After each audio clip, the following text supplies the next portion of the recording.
बता दें दोस्तों कि एक न्यू सॉन्ग आ चुका है ट्रेंडिंग स्टार खेसारी लाल यादव का, जिस सॉन्ग का नाम है भीज जाला लहंगा। तो ये सॉन्ग को गाया है ट्रेंडिंग स्टार खेसारी लाल यादव और शिल्पी राज ने। और बता दें कि इस सॉन्ग को लिखा है अभिषेक भोजपुरिया जी ने, जो अभी नंबर 1 के म्यूजिक डायरेक्टर से मिलकर काम कर रहे हैं, जिस म्यूजिक डायरेक्टर की नाम है मोनू सिन्हा जी ने इस सॉन्ग में म्यूजिक दिया है।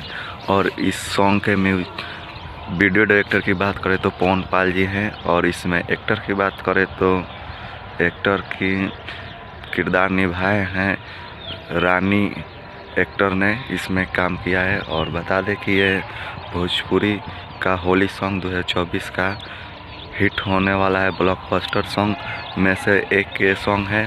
तो आप सब जाइए और जाके VR म्यूजिक के यूट्यूब चैनल पे इस सॉन्ग को सुनिए एंड वीडियो को like comment and Holi song को सुपर डुपर ट्रेंडिंग में लाइए और ब्लॉकबस्टर सॉन्ग बनाइए। एंड मेरे चैनल पे आप पहली बार आए तो चैनल को सब्सक्राइब करें एंड वीडियो को लाइक कमेंट शेयर करें। मिलते हैं अगले वीडियो में, तब तक के लिए बाय।